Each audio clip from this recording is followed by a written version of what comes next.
Hello student.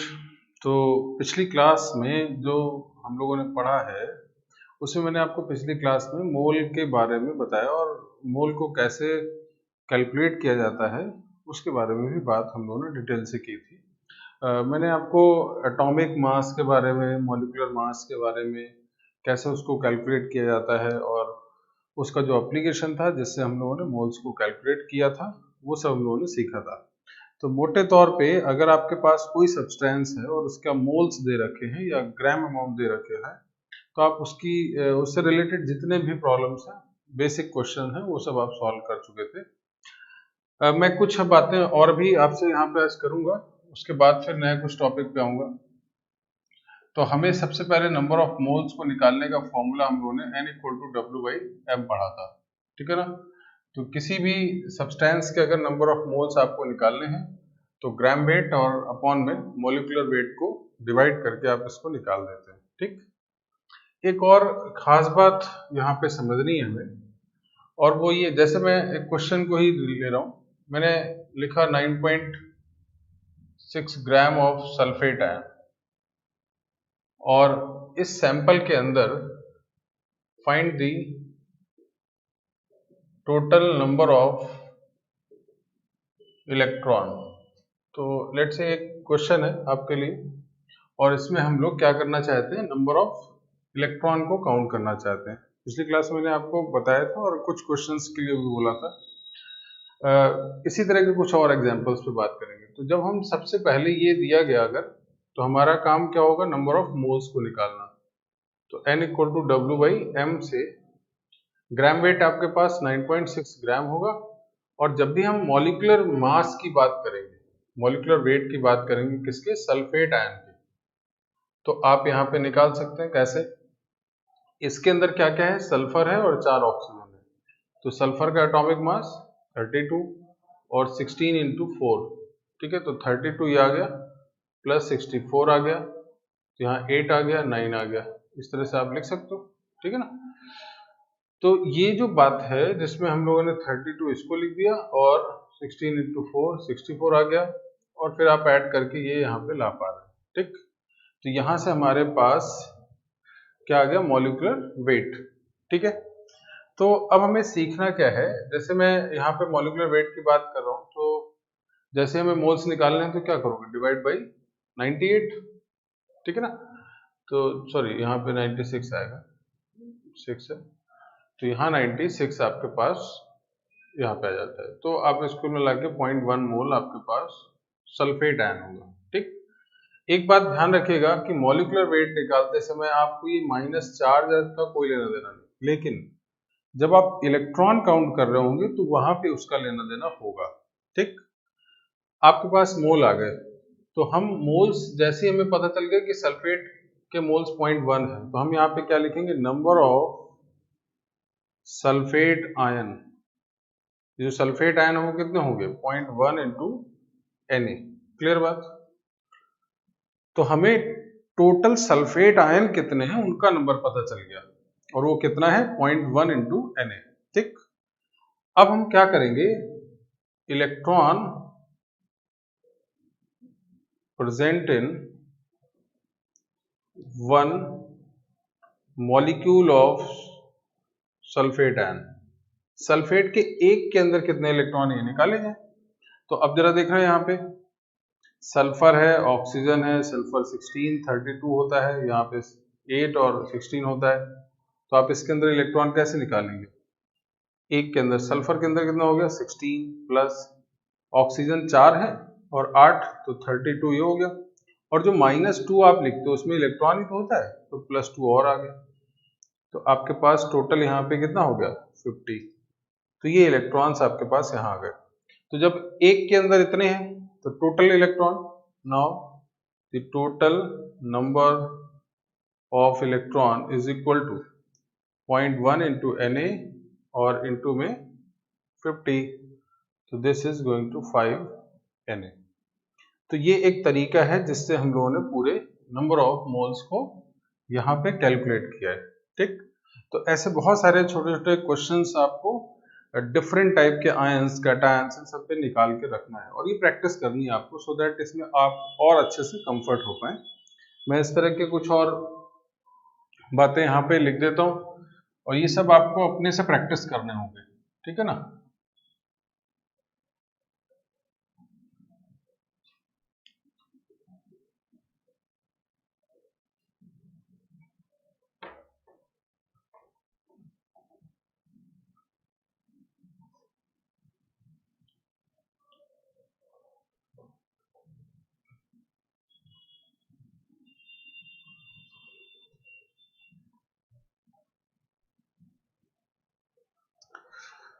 तो अब हम लोग एक अगले सेगमेंट पे बात कर रहे हैं। जैसे मैं कुछ क्वेश्चंस आपको देता हूँ, जैसे मान लीजिए मैंने लिखा 10 ग्राम ऑफ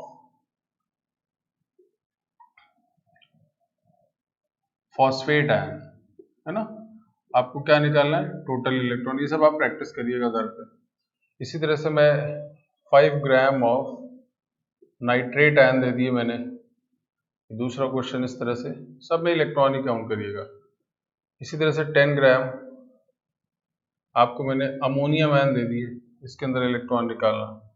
या 5 ग्राम ऑफ आपके पास यहाँ पे सल्फेट को हम लोगों ने निकाल लिया है, तो मैं कार्बोनेट आयन दे देता हूँ, ठीक है। ऐसे ही आपके पास 10 ग्राम ऑफ पर क्लोरेट आयन दे दिया मैंने, या इसी तरह से 10 ग्राम ऑफ क्लोरेट आयन दे दिया। तो इन सब के अंदर इस तरह से आप बहुत सारे टोटल नंबर ऑफ इलेक्ट्रॉन को काउंट कर सकते हो। तो इन सब की आप प्रैक्टिस करिएगा घर पे कि बहुत सारे, और हर एक में ध्यान रखिएगा, शुरुआत में क्वेश्चन में आपको बहुत फास्ट करने की जरूरत नहीं है। पहले हमें उस कॉन्सेप्ट को बहुत अच्छे से हम लोग रिलेट हो जाए अपने में, और जब एक बार आपको कॉन्सेप्ट में कोई कमी नहीं आएगी और बहुत फ्रिक्वेंटली आप कॉन्फिडेंस के साथ ये बता पाओगे कि हाँ जो मैंने स्टेप लिए हैं वो बिल्कुल सही है, तब आप उसका एक फिर दूसरा फेज होता है उसकी स्पीड होना, है ना। फिर आप उस क्वेश्चन को कैसे कितनी जल्दी अप्रोच करेंगे, फिर क्या होगा, बहुत सारी सॉल्विंग आप अपने समझने लगोगे, तो वो सब अगला स्टेप होता है। तो दोनों स्टेप एक साथ मत लाइएगा। पहला काम ये है हमारा कि हम क्वेश्चन को बहुत बाकायदा, जो हमारे स्टेप हैं क्वेश्चन को सॉल्व करने के, वो आए, और फिर एक बार जब कई क्वेश्चंस आप प्रैक्टिस कर लेंगे तो उसके लिए फिर अगला स्टेप होता है कि उसको स्पीड कर देना, ठीक है। तो चलिए, इस तरह से आप बहुत सारे इलेक्ट्रॉन वगैरह इन सबको क्वेश्चंस को आप अपने से सेल्फ असेसमेंट होगा आपका, खुद को ट्राई करिए इसको, ठीक है। तो मैं अब थोड़े से क्वेश्चन पे आगे बढ़ता हूँ, टॉपिक को और बढ़ाता हूँ आगे।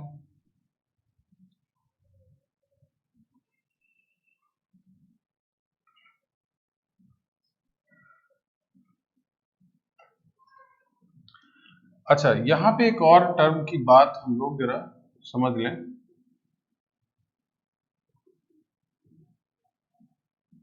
एक टर्म आता है वेपर डेंसिटी। आपने डेंसिटी तो सुना है, डेंसिटी के बारे में बहुत अच्छी बातें सब जानते हैं मेरे ख्याल से आप, लेकिन एक टर्म वेपर डेंसिटी भी होता है, सुना आपने इसको भी है, ठीक है ना। तो अब थोड़ा सा और इस पर हम लोग बात करेंगे, और इसकी ज़रूरत कहाँ से अचानक आ गई। हम लोगों ने पिछली क्लास में मॉलिक्यूलर मास या एटॉमिक मास पढ़ा था, और एटॉमिक, मॉलिक्यूलर मास, इन सब को निकालने के कुछ मेथड भी हैं, ठीक है ना। जिनमें से एक मेथड हमारे पास वेपर डेंसिटी वाला मेथड भी होता है। यानी अगर किसी सब्सटेंस का वेपर डेंसिटी पता हो तो आप उसमें 2 को मल्टीप्लाई कर दीजिए, ठीक है, तो उससे मॉलिक्यूलर मास आ जाता है। मतलब ये तो डायरेक्ट बात हो गई कि 2 times of vapour density is equal to molecular weight. ये एक फॉर्मूला आपके सामने रहता है और मेरे ख्याल से सब लोग इसका यूज भी करना जानते हैं। यानी 2 times vapour density is equal to molecular weight या मास। अच्छा, फिलहाल हमें इससे लेना देना तो है ही, इसका यूज तो हम लोग पहले भी करते आ रहे हैं, बट हमें इसका पहले मतलब समझना है कि ये है क्या, वेपर डेंसिटी का है। तो अगर मैं सबसे पहले बात आपसे करूं कि डेंसिटी क्या होता है, तो density equal to m by V, मतलब मास अपॉन वॉल्यूम। तो अगर हमारे पास मास है और वॉल्यूम है, तो आप डेंसिटी बता सकते हैं। मतलब अगर यूनिट वॉल्यूम मान लिया जाए तो यूनिट वॉल्यूम में कितना मास एग्जिस्ट करेगा उसको आप डेंसिटी बताते हैं, ठीक है ना। डेंस हो जाना आप सीधा सीधा उससे रिलेट भी कर सकते हैं। तो एक चीज जरा समझिएगा, अगर मैं वॉल्यूम यहाँ पे 1 कर देता, यूनिट कर देता, है ना, तो ऐसे केस में D इक्वल टू क्या आ जाए, M आ जाए। अब समझिएगा, यानी अगर आपके पास कोई भी वॉल्यूम यूनिट है, यानी 1 लीटर है, 1 सेंटीमीटर क्यूब है, 1 ml है, जो भी है, तो अगर यूनिट वॉल्यूम हो जाए तो उस केस में डेंसिटी और जो मास है वो ऑलमोस्ट यानी एक ही बात है ना। तो मैं जरा डेंसिटी के बारे में ही आपको बहुत सारे आइडियाज देता हूँ।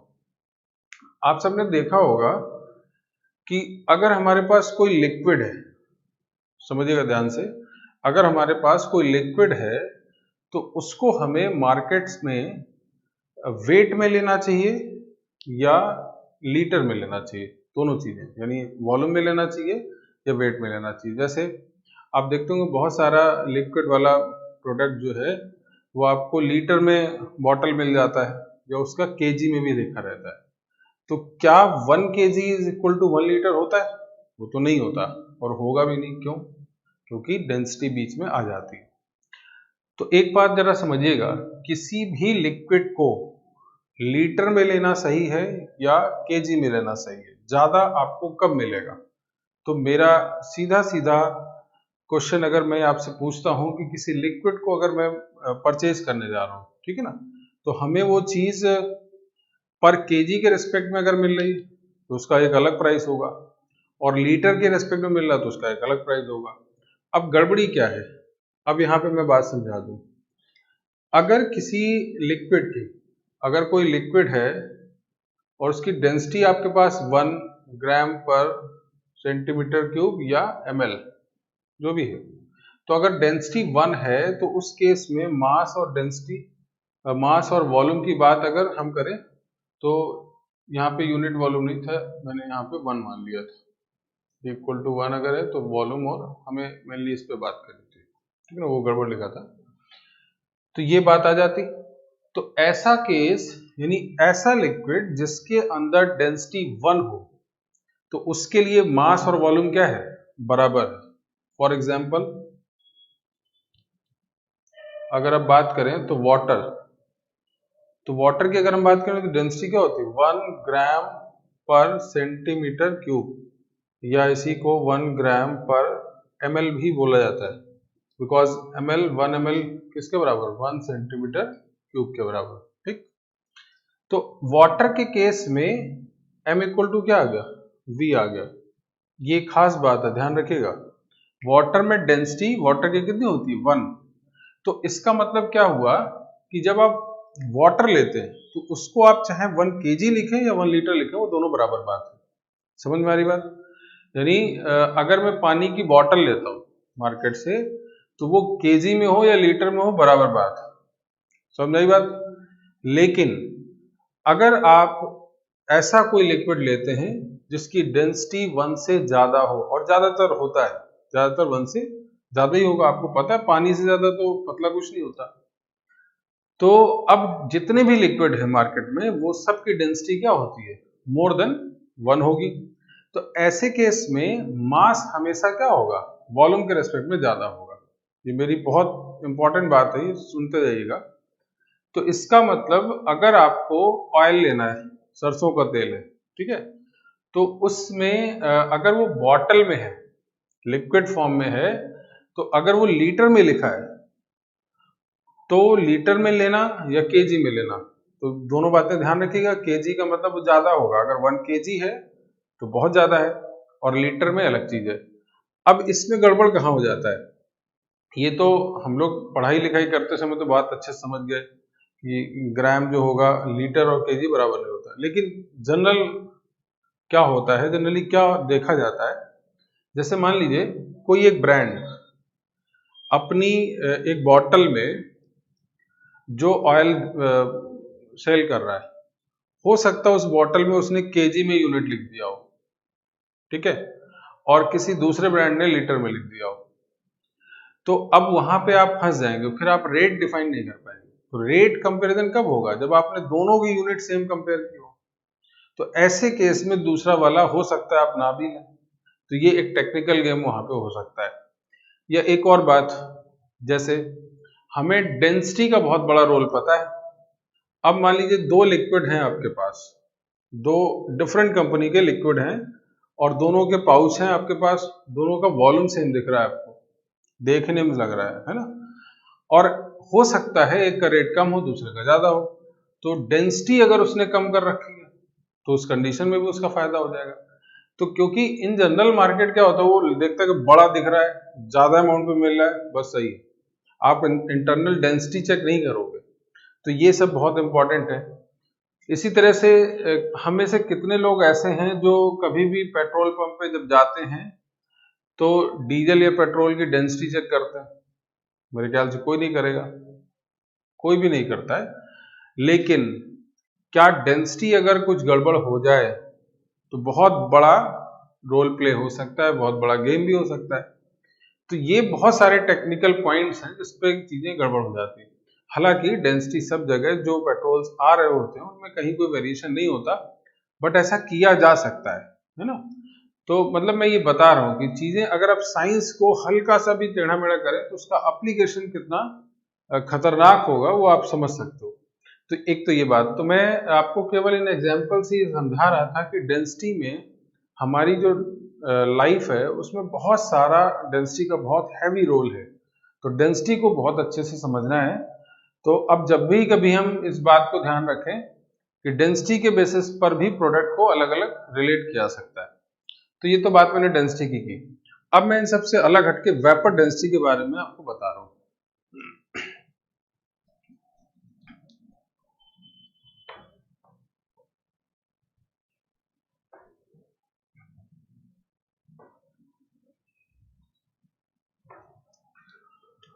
अच्छा, वेपर डेंसिटी को लेकर अगर हम बात करें तो आपसे बोला जाता है density of A gas x,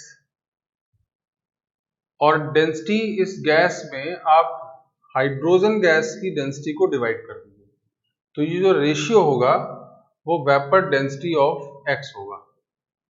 मेरी फिर बात समझिएगा, this is the relative density या आप रेशियो ऑफ द डेंसिटी। आप क्या बोल सकते हैं वेपर डेंसिटी को? Vapour density is equal to density of substance divide by density of hydrogen gas, है ना? तो आपसे बोला गया कि कभी भी किसी सब्सटेंस की अगर आपको डेंसिटी निकालनी है तो उसमें हाइड्रोजन गैस की डेंसिटी को डिवाइड कर दीजिए, मतलब रेफरेंस, उसके रेफरेंस में जितना डेंसिटी होगा वो दरअसल वेपर डेंसिटी माना जाता है। ठीक है, तो अब जरा देखिएगा, मैं इससे आपको इस फॉर्मूले तक कैसे जाना है। अब जरा समझिए इस फॉर्मूले को, अगर आप डेंसिटी किसी की लिखें तो मास अपॉन वॉल्यूम लिखेंगे। तो अगर मैं 1 मोल के लिए लिख रहा हूँ, मॉलिक्यूलर मास ऑफ x लिख दिया मैंने, और वॉल्यूम भी मैंने डिफाइन कर दिया, वॉल्यूम इक्वल लेना होगा आपको। और डेंसिटी ऑफ हाइड्रोजन अगर लिखें तो हम लोग molecular mass of H2 upon volume v। अब ये दोनों बराबर हैं वॉल्यूम, तो अगर आप इनका रेशियो निकाल दें d of x upon d of, ये एक्सपेरिमेंट कर रहे हैं हम लोग, है ना? तो मॉलिक्यूलर मास ऑफ x और volume upon molecular mass of H2 upon volume v cancel, तो यहां से आ गया d of x upon d of H2 is equal to molecular mass upon H2 का कितना होगा 2। अब यही चीज फाइनली क्या आ गई, वेपर डेंसिटी। इसको आपने 2 टाइम्स कर दिया, यहां से आ गया मॉलिक्यूलर मास ऑफ x। तो ये जो फॉर्मूला है ये यहां से मूव कर जाता है। अच्छा, ये जो वेपर डेंसिटी है वो तो डिफाइन है, डेफिनेशन है, हमने हाइड्रोजन गैस के रेस्पेक्ट में ऐसा माना है तब उसका ये फॉर्मूला बना है। यहीं से कंपटीशन वाले क्वेश्चन कैसे आपको मिल जाएंगे। जैसे मान लीजिए मैंने आपको ये फॉर्मूला याद होता है, वेपर डेंसिटी को 2 टाइम्स करते ही आपको मॉलिक्यूलर मास मिल जाएगा। लेकिन अगर बोल दिया जाए कि vapour density defined in the term of oxygen gas not the hydrogen gas, तो अगर हाइड्रोजन गैस के रेस्पेक्ट में ना मान के मैं मान लेता ऑक्सीजन गैस के रेस्पेक्ट में, तो क्या ये फॉर्मूला काम करता? नहीं, फिर पूरी चीजें बदल जाती। तो इसलिए हमें जब भी कभी साइंस में फॉर्मूले की बात आए तो फॉर्मूले के एक डेरिवेशन पार्ट में जरूर आइए कि फॉर्मूले का अपना कंडीशन क्या है, वो किस कंडीशंस के साथ वो बनाया गया है, उसका यूज कब होगा, ये सब जानना बहुत जरूरी होता है। हालांकि बहुत ज्यादा नहीं इसका यूज होगा, लेकिन आपको ये चीजें पता जरूर है कि वेपर डेंसिटी कैसे डिफाइन किया गया है। तो वेपर डेंसिटी का सीधा ज्यादातर आपको फायदा इसी से होना है, एप्लीकेशन यही है, बट हमें ये पता जरूर होना चाहिए कि ये फॉर्मूला कैसे बना है। तो वेपर डेंसिटी का सीधा सीधा मतलब डेंसिटी ऑफ अ गैस या substance with respect to hydrogen gas. तो किसी भी सब्सटेंस के मॉलिक्यूलर मास में अगर आप हाफ डिवाइड कर दें, मतलब 2 डिवाइड कर दें, तो उस कंडीशन में आपके पास वेपर डेंसिटी मिल जाएगी। या आप ये भी बोल सकते हो कि वेपर डेंसिटी को 2 से मल्टीप्लाई करने पे आपको मॉलिक्यूलर मास मिल जाएगा। इस पे बहुत सारे आपको क्वेश्चन मिलेंगे, उसकी जरूरत होगी, ठीक है। तो इस टॉपिक के बाद एक छोटे से टॉपिक पे हम और आते हैं।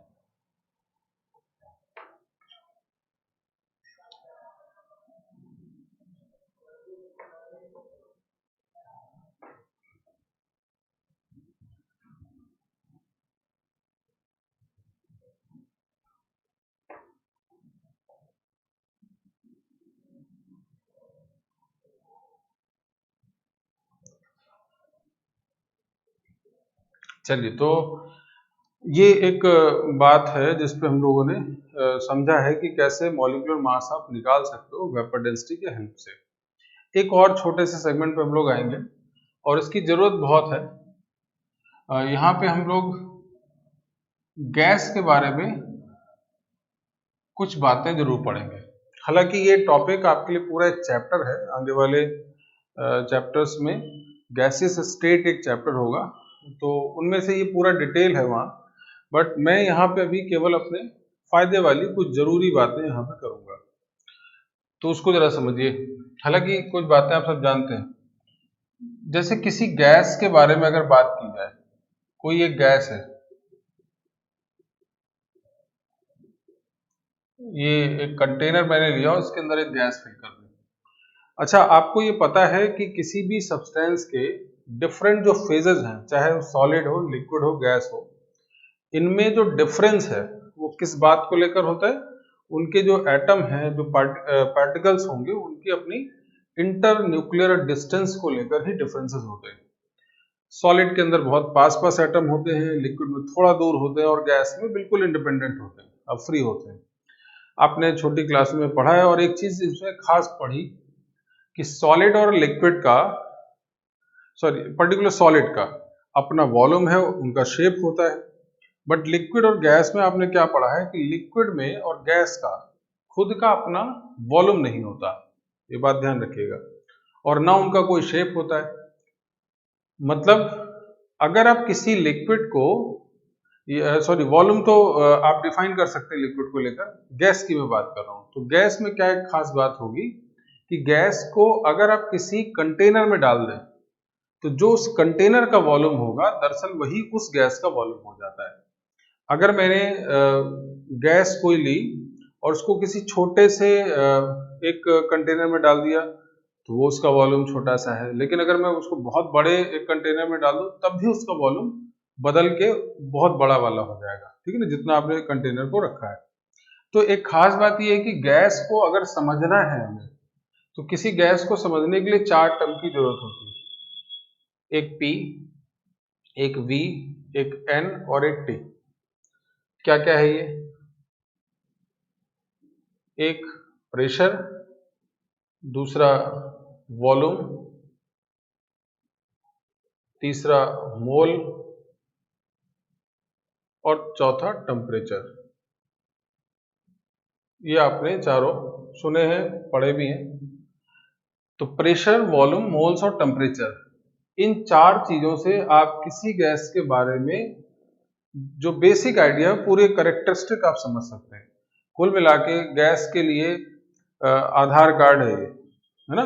चारों चीजें अगर पता हो, जैसे हमें अगर आइडेंटिफाई करना है किसी भी कैंडिडेट को लेकर, तो आपको कुछ बेसिक चीजें चाहिए होती ना, कि आइडेंटिटी प्रूफ क्या है, तो आप उसका नाम जानेंगे, फादर नेम जानेंगे, एड्रेस जानेंगे, कुछ 4-5 चीजें डिटेल आपको मिल जाती है ना।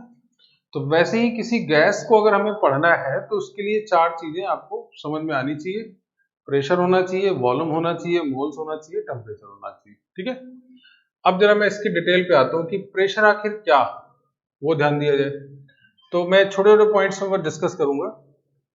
जो कंटेनर होगा उसमें जो पार्टिकल है गैस का, वो कंटेनर की वॉल पर जो फोर्स अप्लाई करता है उसी को आप प्रेशर बोलते हैं। फोर्स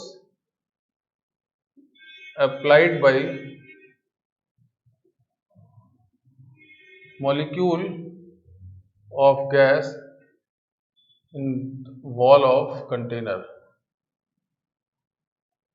ठीक है, तो ये एक खास बात। तो जैसे मैं इसको मान लो इस हॉल में बहुत सारे पार्टिकल हैं और वो कंटेनर की वॉल पे जितना ज्यादा थ्रस्ट देंगे जाके वही उसका प्रेशर होता है। तो ओवरऑल उस गैस के प्रेशर को आप समझते हैं। इससे कैसे समझ में आएगा, जैसे मान लीजिए मैंने एक कंटेनर लिखा और वो बहुत छोटा कंटेनर है, आपने गैस को उसमें फिलअप कर दिया। तो अगर छोटी जगह होगी तो ज्यादा पार्टिकल होंगे तो ज्यादा प्रेशर देंगे कंटेनर की वॉल पे लेकिन अगर आपने कोई बहुत बड़ा कंटेनर रख दिया है और उस कंटेनर के अंदर वो गैस रखी है तो ऑब्वियसली उस पर उतना फोर्स नहीं लगेगा, तो उसका प्रेशर गैस का कम होगा। ठीक है, तो एक तो ये बात तो जनरल तरीका है, बाकी हम लोग डिटेल तो गैस स्टेट में पढ़ेंगे ही। तो प्रेशर का मतलब क्या होगा, कंटेनर की वॉल पर जो पार्टिकल का फोर्स होगा उसको आप बोलेंगे। दूसरी चीज वॉल्यूम क्या है, मैंने अभी आपको बताया था कि गैस का अपना खुद का कोई वॉल्यूम नहीं होता है, वो जिस कंटेनर में रखा जाएगा वॉल्यूम वही ऑप्ट करेगा। जैसे मैं आपको बोलूं कि मेरे पास n मोल गैस है, ठीक है, अब तो आपको पता है सब, और मैंने एक स्फीयर के अंदर इसको फिलअप कर दिया, तो अभी गैस वही n मोल है और एक स्फीयर में यहाँ पे प्रेजेंट है। ठीक, फिर मैंने एक क्यूब ले लिया, एक क्यूबिक कंटेनर है और इसके अंदर फिल कर दिया। ठीक है, उतनी ही गैस है, तो आपके पास मान लीजिए ए एज लेंथ है, तो आप वॉल्यूम कितना लिख देंगे, ए क्यूब, है ना। यहाँ पे वॉल्यूम क्या होगा 4/3 पाई, अगर इसको मैं ए मान लूँ तो ए क्यूब आ गया। ठीक, तो इसका वॉल्यूम इस समय इसमें अगर था तो वॉल्यूम कितना हो गया, इतना हो गया। जब इसके अंदर रखा गया तो वॉल्यूम इतना हो गया। अगर मैं इसी तरह से एक सिलेंडर बना दूं और इसके अंदर गैस फिलअप हो जाए, तो अब इसका वॉल्यूम जो होगा, अगर मैं इसके रेडियस को ए मान लूं और हाइट को 2a मान लूं, तो आपके पास पाई आर स्क्वायर एच ऐसे लिख सकते हैं आप। तो इस तरह से वॉल्यूम लगातार क्या होता जाएगा, बदलता जाएगा। मतलब उतनी ही गैस को अगर आप डिफरेंट कंटेनर में डालते जाएंगे तो उनका वॉल्यूम बदलता जाएगा। तो गैस का अपना कोई वॉल्यूम नहीं रहा, वो किस पे डिपेंड कर रहा है कि आपने कौन सा कंटेनर लिया, उसमें कैसे आपने गैस फिलअप की है, तो उसके बेसिस पे आपका वॉल्यूम बदलता जाएगा। अच्छा, वॉल्यूम को रिप्रेजेंट कैसे किया जाता है, एमएल में या लीटर में, यही सब मिलेगा आपको सेंटीमीटर क्यूब में। तीसरी बात मोल्स, मोल्स आपने अभी पढ़ा है पूरा डिटेल से, इसमें कोई मेरे ख्याल से डाउट नहीं है अभी। चौथी बात टेम्परेचर, टेम्परेचर भी आपने पढ़ा है, केल्विन, वो आपको गिवन होगा, इसमें ऐसा बहुत बड़ा कोई इशू नहीं है। मेनली इशू था प्रेशर और वॉल्यूम को समझना, किसी गैस के प्रेशर और वॉल्यूम को समझना जरूरी था, क्योंकि उसके बेस्ड बहुत सारी चीजें आपसे पूछी जाती हैं। अब क्या होता है, इन चारों टर्म्स को, किसी गैस की इन चारों पार्ट को, जिसमें से प्रेशर है, मोल्स है, वॉल्यूम है, टेम्परेचर है, इन चारों को जोड़कर एक इक्वेशन बनाया गया है और उसको आप आइडियल गैस इक्वेशन बोलते हैं।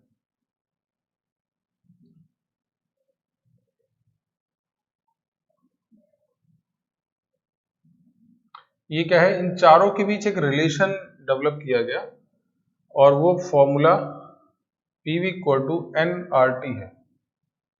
ये एक आइडियल गैस इक्वेशन होता है जहां पे P के बारे में आपको पता है, V के बारे में पता है, मोल्स के बारे में पता है, T के बारे में पता है। R जो टर्म है वो एक गैसियस कांस्टेंट है। ये क्या है, ये दरअसल R की वैल्यू है, R को कांस्टेंट रखा गया है। तो R अगर कैलकुलेट किया जाए इस फॉर्मूले से तो PV बाई NT आ जाएगा। और यहां से R के यूनिट को जरा हम लोग समझ लें, तो प्रेशर यहाँ पे, मैं इसको थोड़ा डिटेल पे आता हूँ, पहले तो हम लोगों ने ये बात समझ ली है, मैं इसको रफ कर देता हूँ जरा। अच्छा, यहाँ पे जरा समझिए, ज्यादातर इस आर में हम लोग प्रेशर जो लिखते हैं गैस का वो एटीएम में ज्यादा रहते हैं, है ना। एटीएम में प्रेशर हो गया, यूनिट में लिख रहा हूं यहाँ पे, है ना। वॉल्यूम ज्यादातर हम लोग लीटर में लिखेंगे, आप लिख किसी में सकते हैं, और केल्विन में आपके पास टेम्परेचर होता है। तो आर का जो यूनिट रहता है, इसकी जो वैल्यू है वो डिफाइंड वैल्यू 0.0821 लीटर एटीएम पर मोल केल्विन। तो ये आर की वैल्यू आपको 0.0821 कब रखनी होगी, जब आप यूनिट में प्रेशर को किस में लेंगे, लीटर में, सॉरी प्रेशर को एटीएम में, वॉल्यूम आपके पास लीटर, मोल एंड केल्विन, ठीक है। तो अगर ये चारों चीजें हैं तो आप उस कंडीशन में आर की वैल्यू 0.0821 रख सकते हैं, ठीक।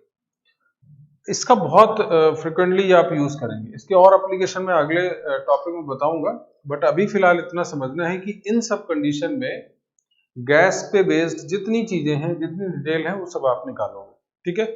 तो ये ध्यान रखना है कि किसी गैस को अगर हमें समझना है, जानना है, तो हमें चार चीजें पता होनी चाहिए। The first is pressure, second is volume, third is moles and fourth is temperature, ठीक है। और जब हम टेम्परेचर की बात करें, कैपिटल टी जो लिखा है यहाँ पे, वो दरअसल केल्विन का टेम्परेचर होता है, ठीक है ना, यानी जो डिग्री सेंटीग्रेड में होगा 273 ऐड करना होगा। तो ये एक इक्वेशन है, इसको फॉलो करके बहुत सारी गैस, जो आइडियल गैस है, उसको हम लोग जो भी इंफॉर्मेशन आपसे पूछी जाए वो आप यहाँ से निकाल सकते हो, ठीक। अब इसका एक यूज और है जो हम लोग करेंगे यहाँ पे, वो मैं आपको बताता हूँ।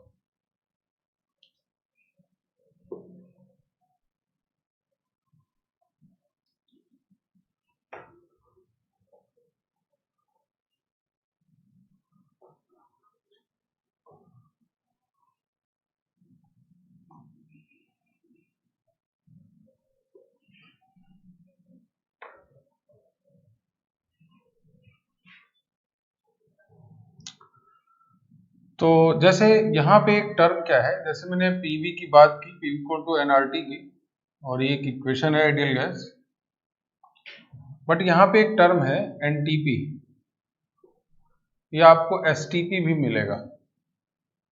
तो एनटीपी एसटीपी है क्या, ये दरअसल स्टैंडर्ड कंडीशन है, स्टैंडर्ड टेम्परेचर प्रेशर होता है, और ये नॉर्मल टेम्परेचर प्रेशर है। तो ये गैस के प्रेशर, टेम्परेचर या वॉल्यूम, इन सबको डिफाइन करते हैं।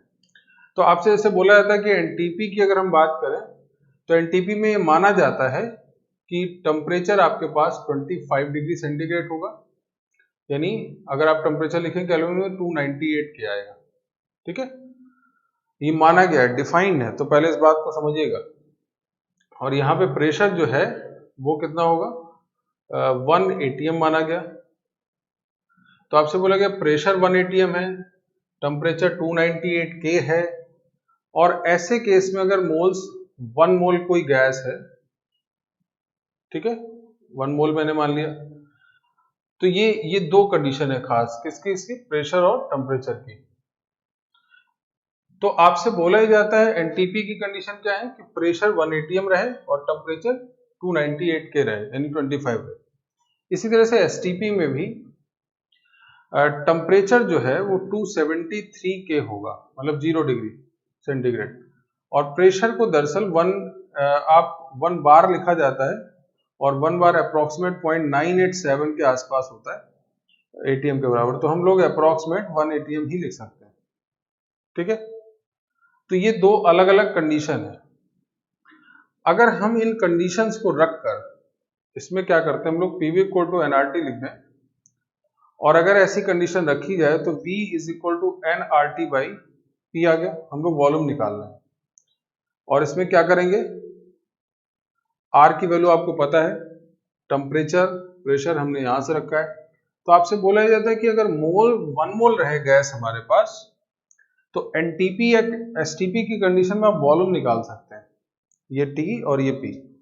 तो अगर आप निकालें, जैसे मैं वॉल्यूम यहां लिख दूं, N की वैल्यू 1 मैंने, और R की वैल्यू 0.0821, टेम्परेचर कितना हो गया, मैं एनटीपी पे बात कर रहा हूं अभी, तो आप 298 अपॉन प्रेशर कितना हो गया 1 एटीएम। तो ये जो वैल्यू आप निकालेंगे वो आपको लीटर में यहाँ पे वैल्यू मिल जाएगी। अच्छा, यही चीज अगर वॉल्यूम एट एसटीपी निकालते हैं तो एसटीपी में भी लगभग वही बात, एन की वैल्यू 1, आर की वैल्यू 0.0821, टी की वैल्यू 273 डिवाइड बाई आपके पास प्रेशर कितना होगा 1। तो यहाँ पे बहुत बड़ा डिफरेंस तो नहीं है, आप प्रेशर की जगह 0.987 भी लिख सकते हो। तो होता क्या है इसमें, बहुत बहुत बड़ा मेजर कोई डिफरेंस नहीं आता। आप एसटीपी एनटीपी को अभी क्वेश्चन के पॉइंट ऑफ व्यू से एक जैसा मान लो, है ना। अब मैं इसका कंक्लूजन बताता हूँ, इससे फायदा क्या है। आप अभी बस इतना समझिएगा, एनटीपी की अपनी कंडीशन टेम्परेचर और प्रेशर की क्या होती है और एसटीपी की क्या है। एनटीपी का मतलब आपके पास टेम्परेचर 25 डिग्री सेंटीग्रेड या 298 के, प्रेशर 1 एटीएम, ये दो कंडीशन है। और इसी तरह से एसटीपी की टेम्परेचर प्रेशर क्या है, वो ये है। हमें फाइनली जो कंक्लूजन निकालना है वो ये है कि volume of 1 mole gas at NTP और एसटीपी, आप एक मान के चलिए अभी, इज इक्वल टू 22.4 लीटर। ये मेन बात, आपको मुद्दे की बात यही है जो आपको संभाल के रखनी है, क्योंकि इससे हमें बहुत सारा फायदा होगा। बट हमें फायदे के अलावा बाकी डिटेल्स भी पता होनी चाहिए कि एसटीपी या एनटीपी का मतलब क्या है। मैं फिर एक बार पूरी बात समझा दूं। किसी गैस को समझने के लिए आपके पास प्रेशर, वॉल्यूम, मोल्स, टेम्परेचर, चारों चीजें थी, ठीक है ना। अब हमें प्रेशर और टेम्परेचर को लेकर दो अलग अलग कंडीशंस हैं। कौन कौन सी, एक एनटीपी बोला जाता है, एक एसटीपी। पहले आप अलग अलग बातें समझ लीजिए, उसके बाद हम यूज जनरली कॉमन करते हैं। तो एनटीपी का बोलना क्या है कि टेम्परेचर 298 के या 25 डिग्री सेंटीग्रेड और प्रेशर कितना 1 एटीएम। अगर ये टेम्परेचर प्रेशर होते हैं तो 1 मोल गैस का जो वॉल्यूम होगा वो 22.4 लीटर होगा। क्लियर, ये कैलकुलेट करने के बाद आएगा। और वही चीज एक बात बताई गई एसटीपी में, तो एसटीपी में प्रेशर कितना होता है, अप्रॉक्स 1 एटीएम या 0.987 एटीएम, और जो टेम्परेचर है वो 273 के है, यानी 0 डिग्री सेंटीग्रेड। तो अगर आप एसटीपी में वही जाके वॉल्यूम निकालते हैं 1 मोल गैस का, तो वो भी वॉल्यूम 22 पॉइंट से कुछ वैल्यू अलग आती है, तो आप लगभग लगभग एक ही जैसा मान लें। अब हमें इन दोनों का जो मेन पॉइंट है वो ये है कि अगर किसी क्वेश्चन में एनटीपी या एसटीपी जैसे टर्म लिखे हैं तो आपको ये बात ध्यान रखनी है कि उस कंडीशन में गैस के जो 1 मोल का वॉल्यूम होगा वो 22.4 लीटर होगा। क्लियर बात, तो उससे भी ज्यादा क्लियर आपको ये कंडीशन जरूर है। अब जैसे मैं इसका यूज कैसे करेंगे, तो कैसे एप्लीकेशन आएगा, मैं एक एग्जांपल देता हूं आपको।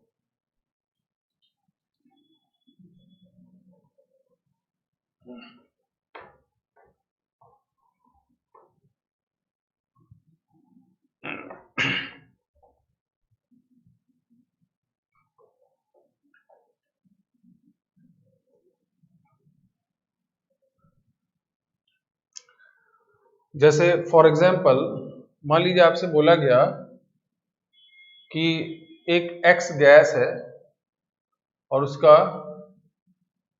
एनटीपी पर 5 मोल गैस का वॉल्यूम क्या है, एनटीपी की कंडीशन और 5 मोल का वॉल्यूम क्या होगा। तो आपको इतना ध्यान रखना है, 1 mole gas contain volume is equal to 22.4 litre. तो आपके लिए 5 मोल का क्या होगा, 5 मोल गैस 22.4 इंटू 5। समझ गए बात, एक तो ये बात। तो सिंपल सी बात आपको समझनी है कि किसी भी गैस का एनटीपी या एसटीपी पर 1 मोल का वॉल्यूम 22.4 लीटर होगा। ठीक, अच्छा इसी तरह के एक एग्जांपल में और ले रहा हूं। जैसे मान लीजिए आपसे बोला जाए कि हमारे पास मान लीजिए O2 गैस है और एट एनटीपी 67.2 लीटर वॉल्यूम है, तो find the number of moles of O2। तो क्या करेंगे आप, आपको पता है कि 1 मोल का वॉल्यूम 22.4 है, तो अगर इन्होंने वॉल्यूम इतना दे रखा है तो 67.2 डिवाइड बाई 22.4, तो यहां से 3 टाइम्स आ जाएगा, मतलब 3 मोल्स आपके पास होंगे। तो कुल मिला के कई बार गैस के मोल्स डायरेक्ट ना दिए गए होंगे और उसकी जगह आपको क्या दिया गया होगा, volume of gas at NTP. ये बात ध्यान रखिएगा।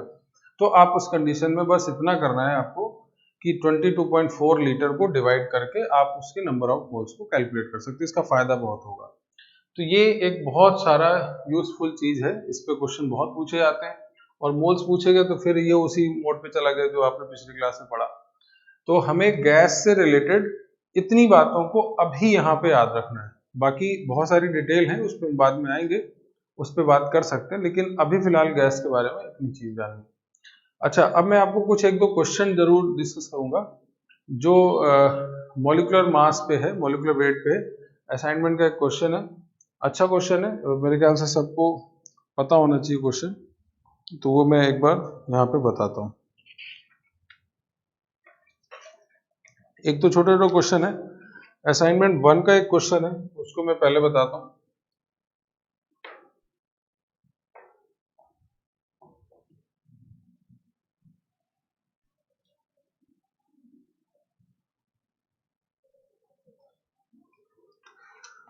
जैसा कि एक क्वेश्चन नंबर 9 है होम असाइनमेंट 1 का, H1 का। तो मैं क्वेश्चन पहले पढ़ता हूँ, इसका मतलब जरा समझिएगा। लिखा है कि द वॉल्यूम ऑफ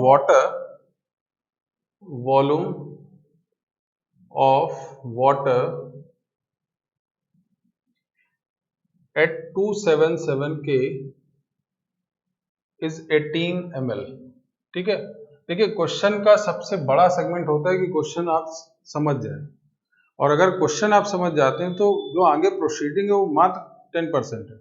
90% आपको क्वेश्चन समझ में ही नहीं आता है, तभी आपको दिक्कत आती है। तो हमें समझना बहुत अच्छे से। तो जो लिखा है वो मैंने लिख दिया। आगे लिखा है कि 1 ml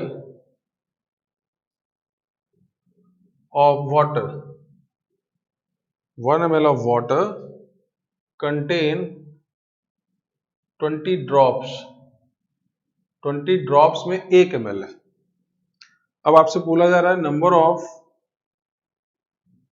molecules of water H2O in 1 drop of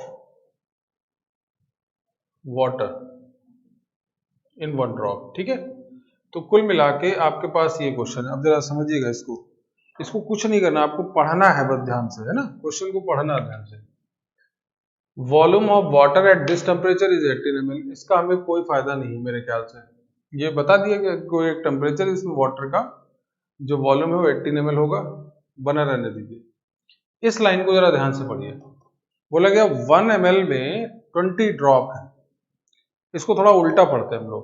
ये जो क्वेश्चन लिखा है कि 1 ml में 20 ड्रॉप है, इसको मैं दूसरे तरीके लिख रहा हूं। 20 ड्रॉप्स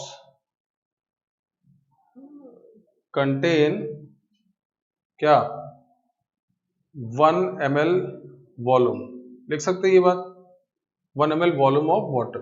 ठीक है, ये मैंने उल्टा पढ़ा इसको। 20 ड्रॉप्स के अंदर 1 ml वाटर, तो 1 ड्रॉप ऑफ वाटर कंटेन कितना, 1/20 ml वॉल्यूम। समझ गए बात? यानी अब ये तो मैंने लिख दिया आपसे। अब क्वेश्चन क्या है कि number of molecule present in 1 drop of water.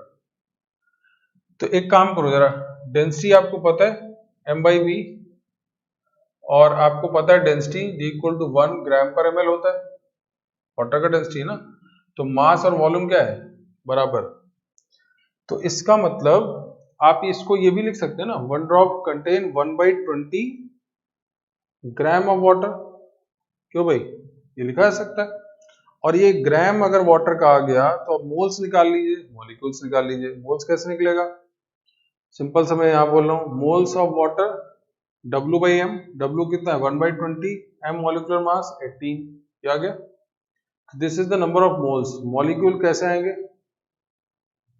1/360 हो गया ना ये, इनटू Na, यानी 6.023 10⁻23।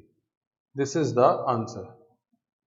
अच्छा, अगर देखा जाए तो ये ऊपर वाला जो लाइन है ना वो केवल कंफ्यूज करने के लिए आपको, तो आप ताकि इधर उधर उलझे क्वेश्चन को बहुत स्टेप वाइज, बहुत रिलैक्स होकर सुनना पढ़ना होता है, बहुत जल्दी जल्दी कुछ नहीं करना होता है। तो एक तो ये आप अच्छे से कर सकते हैं कि 18 ml जो क्वेश्चन था 1 ड्रॉप के अंदर कितना मॉलिक्यूल्स ऑफ वाटर होगा, मेरे ख्याल से आप आसानी से निकाल सकते हैं। ठीक है, तो इस क्वेश्चन को ध्यान रखिएगा। इसके अलावा असाइनमेंट 1 में बहुत बड़े क्वेश्चंस नहीं है, वो आप निकाल सकते हैं, आसानी से निकालिएगा। मैं जो क्वेश्चन डिस्कस करने जा रहा हूँ वो एटॉमिक मास को लेकर है, और वो एटॉमिक मास को लेकर जो क्वेश्चन होगा वो क्वेश्चन नंबर 15 है। मैं एक बार इसको जरा बताता हूँ, अच्छा क्वेश्चन है।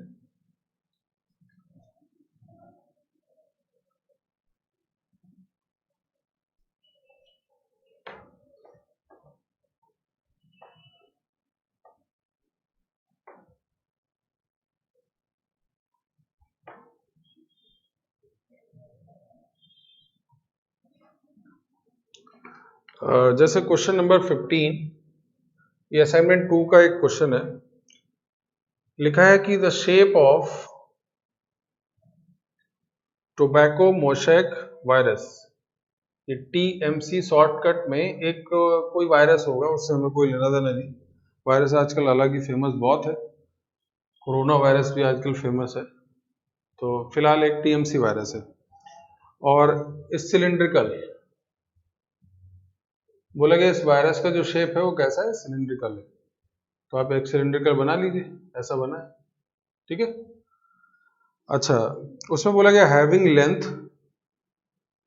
लेंथ एंड डायमीटर, लेंथ हो गया 3000 एंगस्ट्रॉम और डायमीटर जो है वो 170 एंगस्ट्रॉम। ठीक है, अच्छा, आगे लिखा है density of the virus, virus का जो डेंसिटी है वो 0.08 ग्राम पर ml हुआ। ठीक है, चलिए, मॉलिक्यूलर वेट आपको बताना है, मॉलिक्यूलर वेट ऑफ TMC। चलिए, तो अब मेरी बात को यहाँ पे क्वेश्चन को पहले समझा जाए। TMC कोई एक मॉलिक्यूल, हमें नहीं मतलब TMC क्या है, वो TMC पार्टी भी है ना, तो आपको उस सबसे मतलब नहीं होता। तो हमें एक वायरस है और इसका एक शेप कैसा है, सिलिंड्रिकल है, और इसका हाइट ये 3000 एंगस्ट्रॉम है, और R निकाल सकते हैं आप इसका। तो इस तरह के शेप का है, इसका डेंसिटी भी दे रखा है। आपको मॉलिक्यूलर वेट ऑफ TMC चाहिए। एक चीज पहले समझ लीजिए जाए, मॉलिक्यूलर वेट जो होता है किसी भी मॉलिक्यूल का, वो क्या है, वो Na पार्टिकल्स का जो वेट होगा उसको बोलेंगे आप। तो Na तो बाद में निकलेगा, पहले हम एक काम करें, TMC का एक जो मॉलिक्यूल है उसका मास निकाल लें। तो एक मॉलिक्यूल तो ये है, और इसका मास अगर आपको निकालना है, और डेंसिटी दे रखा है, mass of 1 molecule of TMC, तो क्या करना होगा, वॉल्यूम इनटू डेंसिटी, यही करना होगा ना। अब वॉल्यूम आपका कहां से आएगा, डेंसिटी आपको दे रखा है, तो वॉल्यूम के लिए काम करते हैं। वॉल्यूम कैसे आएगा, पाई आर स्क्वायर एच, वॉल्यूम पता है, पाई की वैल्यू आपको पता ही है, लिख देते हैं, ये आ गया। आर की वैल्यू, आर कितना होगा 170/2, तो 170/2। अच्छा, आर की वैल्यू को मैं अगर 170 है तो अगर सेंटीमीटर में लिखा जाएगा तो क्या आएगा, 10⁻⁻8 पाई आर स्क्वायर हो गया, समझिए।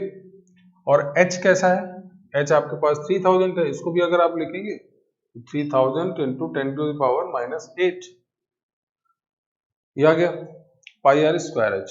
तो ये जो वॉल्यूम आया वो 22/7 इंटू 170 या 17 इंटू 17/4 और इंटू ये 10⁻² होगा, है ना, तो 14 आ गया सीधा, -14 होगा, ये 16 हुआ और यहाँ से +2 14 आ गया, इंटू में 3 इंटू 10⁻, कितना, 3 तो इधर हट गया, -5। तो कुल मिला के ये आपने वॉल्यूम निकाल दिया। अच्छा, जो वॉल्यूम आएगा वो सेंटीमीटर क्यूब आएगा, या आप इसी को ml भी लिख सकते हैं। डेंसिटी आपको पता ही, अब आपके पास डेंसिटी पता है, वॉल्यूम भी पता है, तो जैसे ही आप डेंसिटी और वॉल्यूम मल्टीप्लाई कर दो इसी में, तो आपके पास क्या आ जाएगा, mass of 1 molecule of TMC। तो कैसे आएगा, इस वैल्यू में आप मल्टीप्लाई किसको करेंगे, डेंसिटी को, 0.08 ग्राम पर ml है, ये भी ml में है तो आपके पास ग्राम में आ जाएगा।